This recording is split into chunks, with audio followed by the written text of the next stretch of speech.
It has happened, J-Rob. It has happened. We said it. We called it. We had the broadcast. If you're watching this right now, go back, watch our previous broadcast. So we had to come and do this live. Biden is out, is not going to accept the nomination. He's out of the race. J-Rob, preacher, teacher, talk to the people. Well, I called it 3 weeks ago. I think the president made the right decision based on his inability really to change the needle. You know, the Democratic ticket needed a shift, a seismic shift to try to generate some excitement. And I think they've done that. Man, and what a way to step into it. I was sitting in disbelief not in disbelief, but more of a sense of, my God, they actually instituted a coup. We had 2 coup attempts in the last few weeks. And this was absolutely, from my perspective, another coup that was orchestrated by the Democratic National Party. Now, when you hear stuff like that, because obviously I thought it, I'm not the only one that thought it, you know, those rumors and conversation has been going on X and things like that. What do you think about this idea of a coup by the Democratic Party to get him up out the paint? Well, I mean, I don't think it's a coup just in the sense that it was predictable. You know, it was not initiated by the military, and it was a move that was expected. Like I said, I called it 3 weeks ago. And so I just really believe this was more about President Biden has suffered a significant medical situation that has caused him to lose his, you know, ability to speak forcefully. I think cognitively he's still there. I think he's demonstrated in the interviews that he can still think.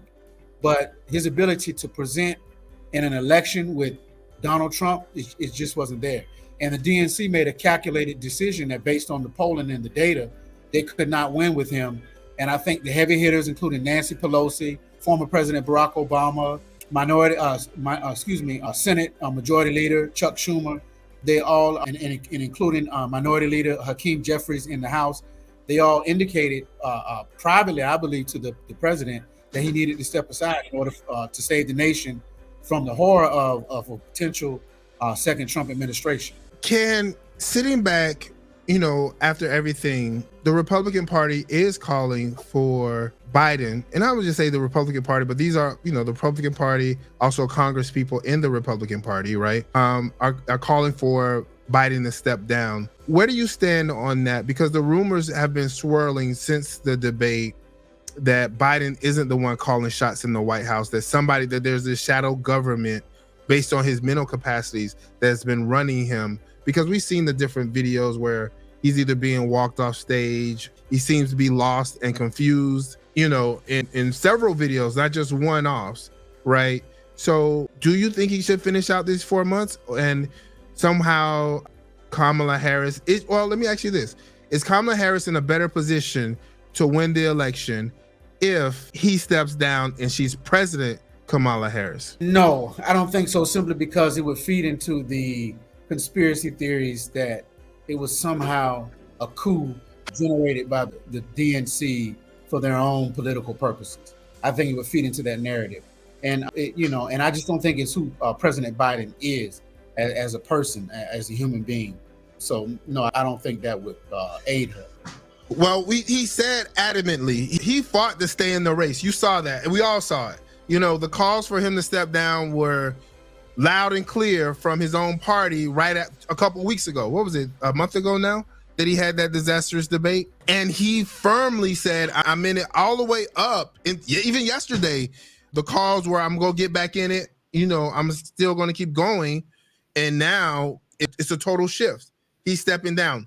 So is it a case of he's saying he's going to stay in it now and then they might make a shift? Well, I tell you what, it reminds me of this past college World Series.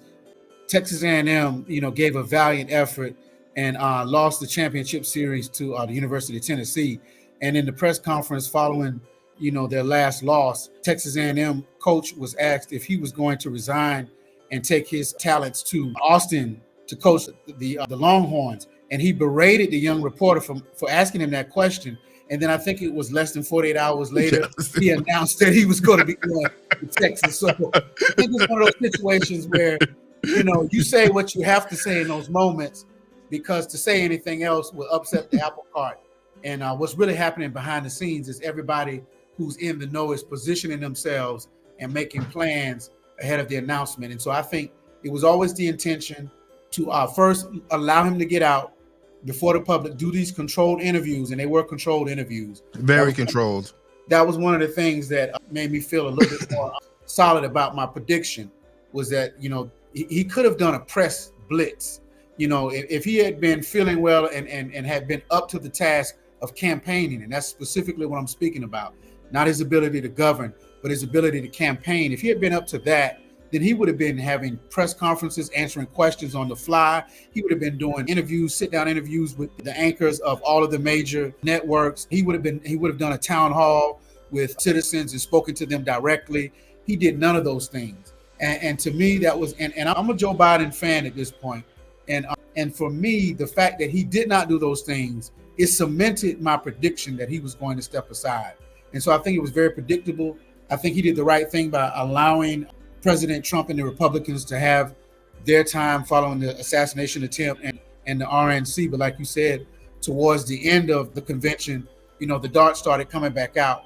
And I think that's because he knew he was going to step in. You know, he was just giving it one last hurrah, you know, to see if perhaps he could shake up the polls. But there was no indication that it was doing anything but getting worse. So when we examine this, who's in charge? Who's the leader from your perspective of the Democratic Party right now? There is no single figurehead. I think the major political power brokers continue to be Nancy Pelosi, former President Obama, Chuck Schumer, by his position currently as the majority leader in the Senate, and Hakeem Jeffries. And so you have two very popular former elected officials who still carry weight because of their demonstrated political savvy and their ability to keep the Democrats in line. Nancy Pelosi especially, she drives a hard bargain. And so, yeah, I think those four. So was it their coup along with the donors who pushed? Because I think it's clear that not Obama, but Biden was pushed out, right? I say it was Obama's coup. That's what some of the reports, I haven't seen all the reports because it's still early, but a lot of the reports that I've seen was that it was Obama that was the man that was driving this push. No, I haven't seen that reported even anywhere. Even when I watch Fox News, they didn't report that Obama led the push. And so again, from my perspective, it was not a coup because it was predictable. I predicted it 3 weeks ago. And so I don't see how we could call it a coup when a layperson as myself could see that based on his disastrous performance and really because of his diminished capacity, you know, he just would be unable to resurrect this campaign. It was very lackluster up to that point. One of the more lackluster efforts in modern history in terms of a presidential campaign. And I think it was due to, you know, they were protecting him because they knew he would not be able to get out and perform as he had even in the most recent campaign in 2020. Well, only reason why I keep pushing this whole idea of the coup, and I keep saying it, is just because it's predictable, what makes it a coup is he didn't want to leave. You know what I mean? It was his nomination. He earned it, you know, by hook or crook. You know, there was, you know, things, but he earned it. It was his nomination.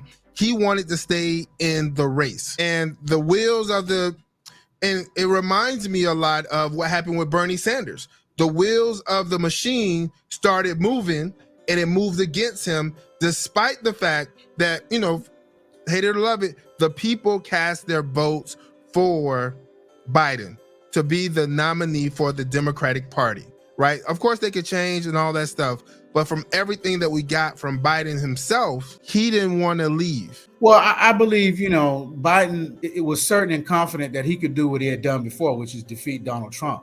But I think the reason why you've seen this push from the leadership for him to step aside is based on the polling data and the fear of what a second Trump administration could rot on this nation. I think it's important to understand the depth of the danger that Donald Trump is to this nation and the damage that he could do not only to the Democratic base, but his own Republican base, who he is deceiving into believing that his policy platform is going to somehow benefit them. And so it is because of the desperation of the leadership to keep Donald Trump out of the Oval Office, paired with Biden's diminished capacity, and the polling data. And so those three things together is what led us to this decision. And that's why I say it's not a coup, because although he said publicly that he was staying in the race, like we said earlier, the great Jerry Rice at some point didn't want to leave, but it was time. And so he didn't get that contract after his 20th season because it was past time. And that's why I think it was a patriotic gesture, because the president yielded to his inner self. He yielded not to himself, but he basically bent the knee and put the nation and the party before himself. Jerry Rice, last season, he played 6 games. He finished with 362 yards, 14.5 yards per catch, 3 touchdowns. Longest was 56 yards. That's amazing. We're talking about a wide receiver. And this is, he started in 1985, finished in 2004, last season. If we combine both, that's just incredible to me. When he was with Seattle, that's just incredible. I had to look that up really quick when you said it, because I didn't know the numbers off the top of my head, but I knew even at the end, he was still the man. And that just don't happen. All right. So let's just back into this topic really quick. With what you're saying, and I do receive what you're saying, and I do leave you to you guys in the audience. Let us know below. What do you think? Was this orchestrated coup, or was this a patriotic gesture, especially from your belief points and your stance? Okay, so let's move forward this conversation, specifically when it comes around Biden. Didn't initially, in his first statement, he did not endorse Kamala Harris. He had to come back and issue a second statement. Not only that, it was pushed out through social media. It wasn't, an address to the nation in this critical time period. And for me, just personally, I think that's kind of indicative of the type of leader, weak, feckless leader, from my perspective, that Biden has been throughout his term of office.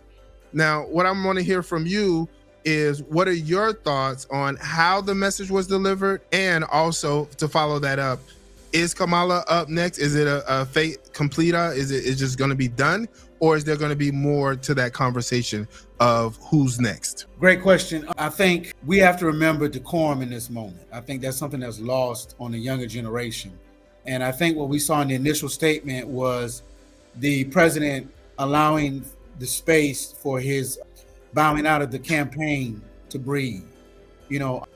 Instead of giving a full-throated endorsement in his initial statement, I think it's more than correct to allow the sitting president, in a statement announcing that he's going to step aside and deny his party's nomination for a second term.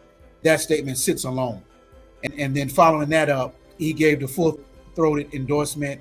And I like actually the idea that it was pushed out on social media, because the information came out almost instantly. I saw a reaction on social media on my feed before I actually saw the announcement.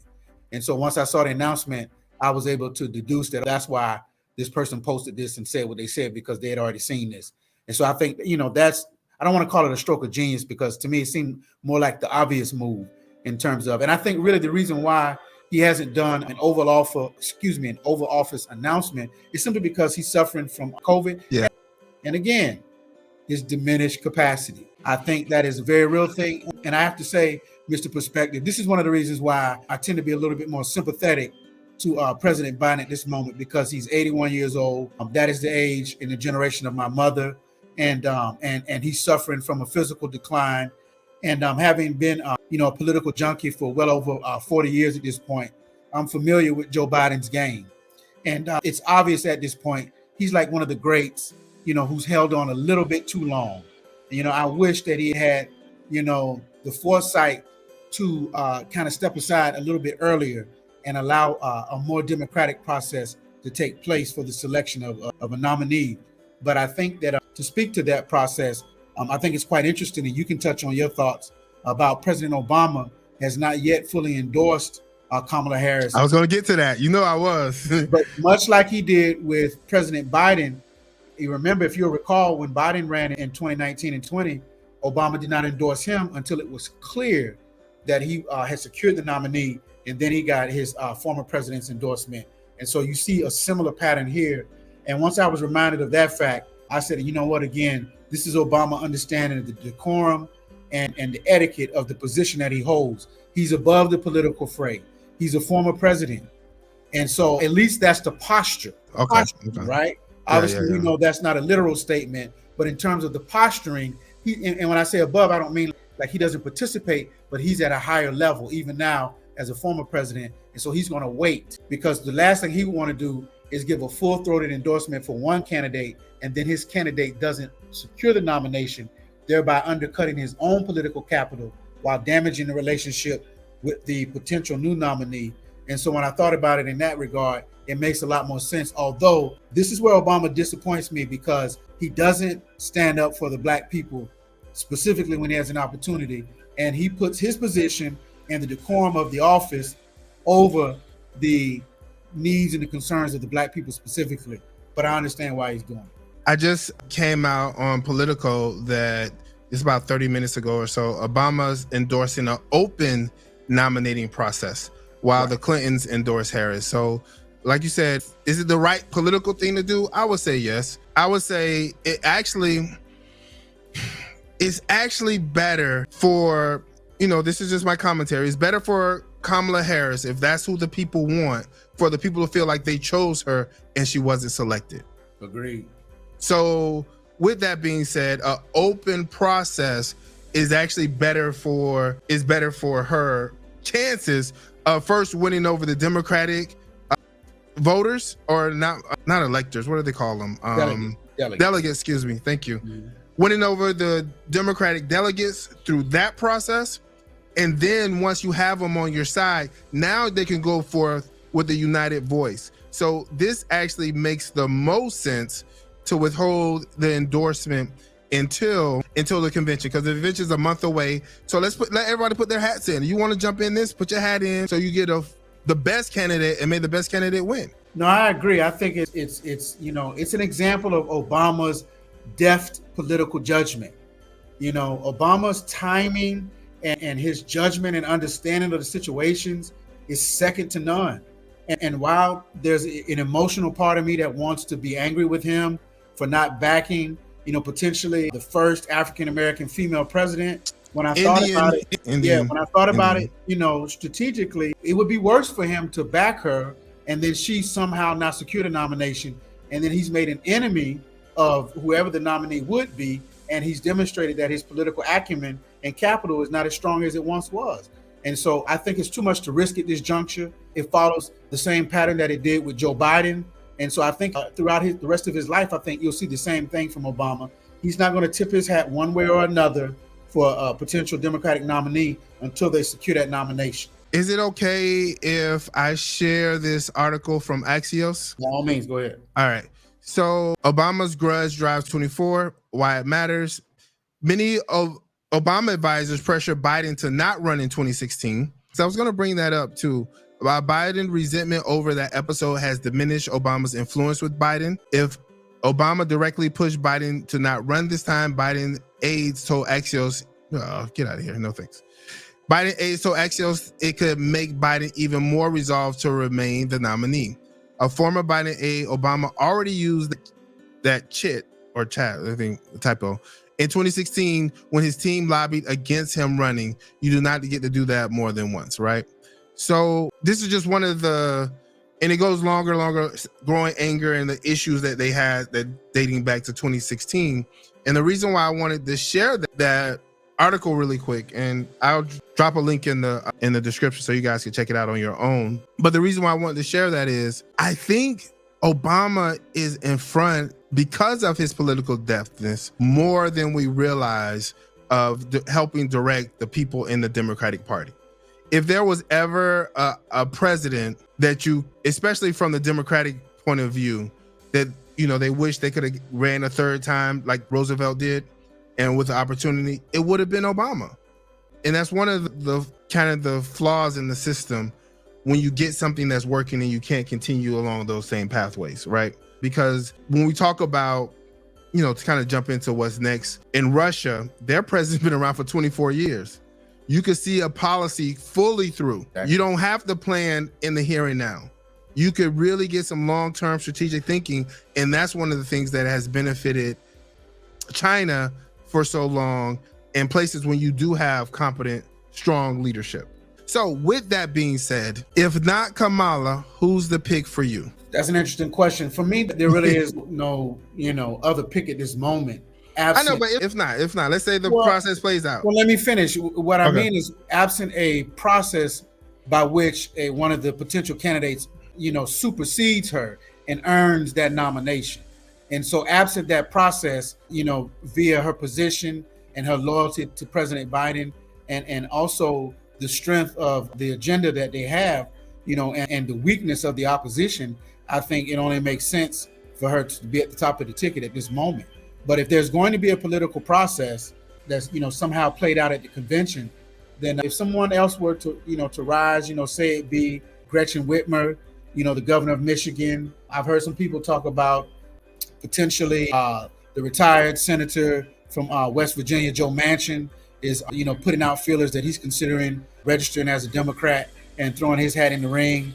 While I think the Democratic Party would not embrace him, I certainly think Joe Manchin would easily defeat Donald Trump in an election if he was somehow able to steal the nomination from Kamala Harris. But that's simply because he represents many of the things. Not steal, but win. But simply because Joe Manchin represents many of the things that Donald Trump represents. And so it would be almost like, the Democrats putting their version of Trump up to run against Trump, but one with a little bit more acumen and discipline, And so we'll see. So let me follow that up. Who would be the VP for, if it was a Kamala Harris, if she does rise up? Who do you project, think, kind of, just run through it? Doesn't have to be accurate, but we're just talking. We don't have any other detailed information that's going to be coming out in the weeks to come, right? We're just talking. Well, I mean, personally, I would love to see Gavin Newsom in the mix. I just think politically it's not a good fit. They're both from California, and the Republicans have been able to brand the politics out west as socialist. And so I just think because of that, it makes it a non-starter. But I'm impressed with Gavin Newsom's ability to defend his agenda. And anytime he sits down with any Republican that's willing to debate him, they walk away the lesser for the exchange. But again, absent some sort of shift, I think Gretchen Whitmer would be a great choice. As I said, the governor from Michigan. At first, I didn't like it, but the more I think about it, Mark Kelly, who's a representative, is the husband of Representative Gabby Giffords, who was shot and recovered from her injuries. And so now he's in office, and I think he would be a good choice. And then I'm always open to some young person who we're not as aware of. And obviously the Secretary of, I think it's the Commerce, I'm not sure which department he has, but Pete Buttigieg. Maybe it's transportation. I'm not sure which department. Transportation. Right. But again, I think the one weakness he has is obviously, it seems as if you're pushing a more progressive agenda, if you put him, but he's sharp as a tack. And he's another one that is fully able to defend the agenda and the accomplishments of the administration. And I think could stand up to a J.D. Vance, because much like J.D. Vance, Pete Buttigieg is from the same cloth in the same part of the country as J.D. Vance. And he's also former military and has that similar success story. And so I think that would be a dark horse pick that I think would be a further shakeup and bring some more excitement, although it will push the ticket further to the left. Man, I like that. I didn't even think about Pete Buttigieg because he did try to attempt to run for president before. Also, I think there's a part of me that if I was, if my name was in consideration to be, in this category, I don't know if I would want to touch this. You know what I mean? Like, yeah, there's a chance you could win, but it's so toxic right now that I would be afraid to damage your brand. It's almost like DeSantis stepping up to run against Biden and Obama, good example. Trump, and throwing his name out there before it was time, like mistiming it. Right. And now he's toxic. Right. You know what I mean? I think that's an excellent example. And I think on the other side of the aisle, a positive example of stepping out there when maybe perhaps, it was a little bit of a risk is Obama in 2008. It was really Hillary Clinton's turn, but Obama sensed the weakness and put himself out there. At the time, I thought it was a little bit too early, but as it turns out, it was perfect timing. And same thing with Ron DeSantis. I thought it was a little bit too early. I thought that he should have waited until, President Trump was clearly not running again because he molded himself in that image. Clearly he did. I mean, to say pull my coat is an understatement, right? Yeah, well, you got Trump light or you got Trump. I'll take Trump. And so I think he miscalculated, but I think that's, in terms of DeSantis, that's indicative of his personal hubris, right? And, his notion that he's even superior to Trump, but he found out that this thing really is a popularity contest. And sorry, young man, I'm more popular than you are. So. Significantly so. Yeah.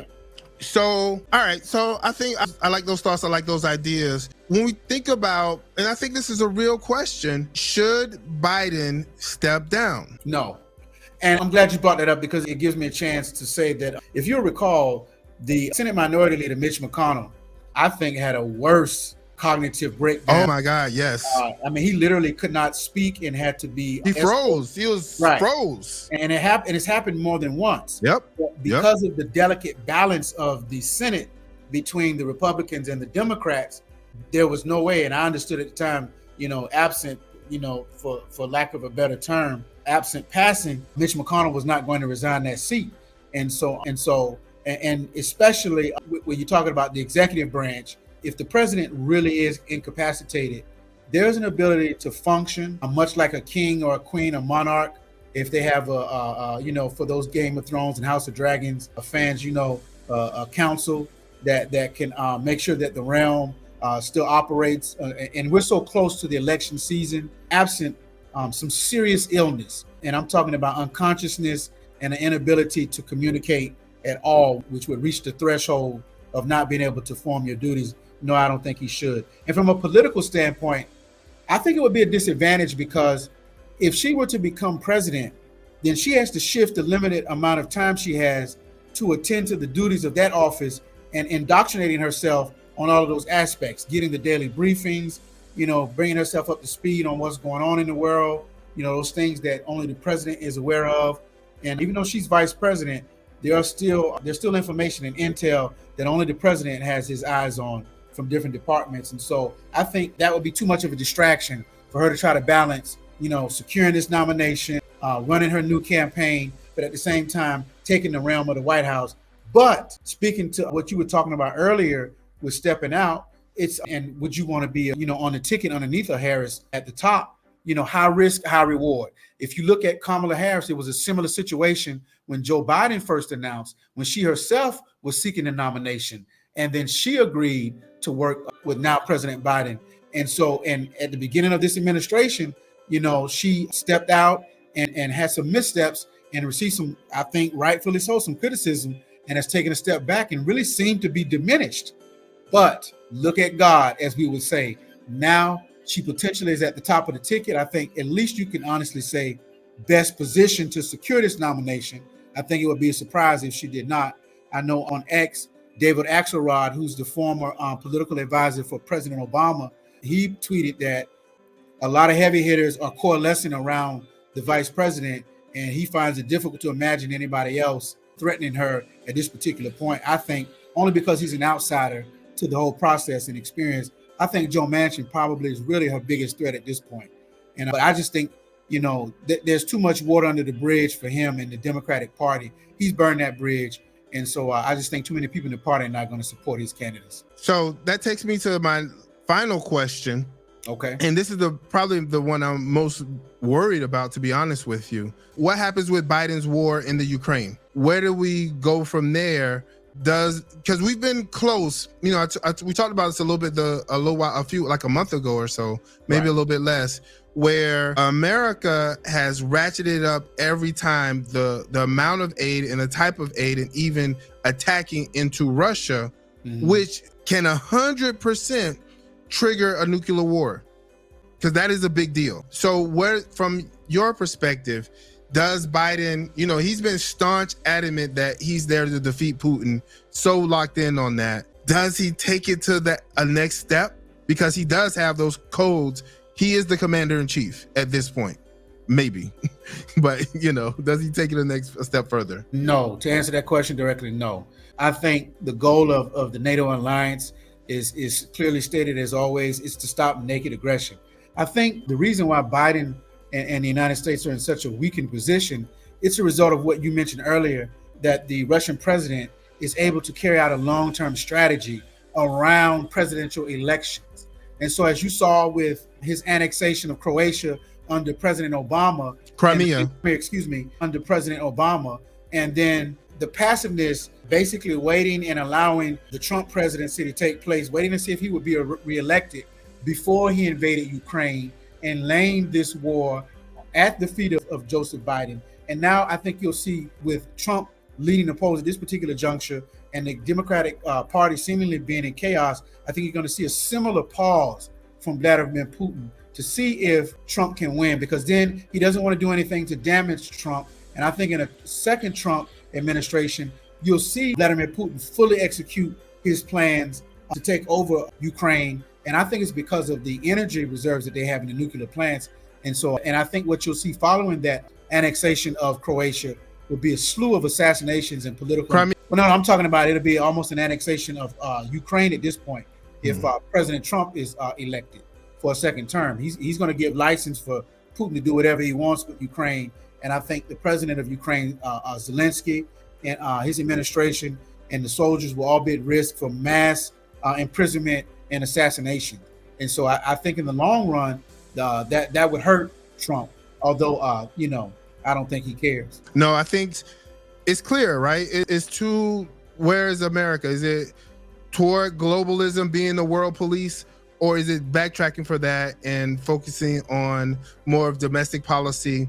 And I think this Biden's war has revealed a lot about where America is in terms of how much manufacturing we sent overseas, right? We are shockingly short of a lot of military equipment that we just don't have, because we don't even have the capacity to produce in the same way we did at the terms of the time of the first Gulf War, or definitely not, in previous histories before that, before the manufacturing centers in America was dismantled. And, it's really outlined well in the Roger and Me documentary by Michael Moore, where he talks about the dismantling of the middle class of America. So, all right, that is it. We are out of here. What do you got to say to the people, J-Rob? Well, thank you for joining us, and please like and subscribe. We want to hear your comments in the comment section, and tell us what you think. Was it a patriotic gesture? Was it Obama's coup? Is it Biden's war? Or is it Putin's political savvy? Let us know, and like and subscribe. We're out. There it is.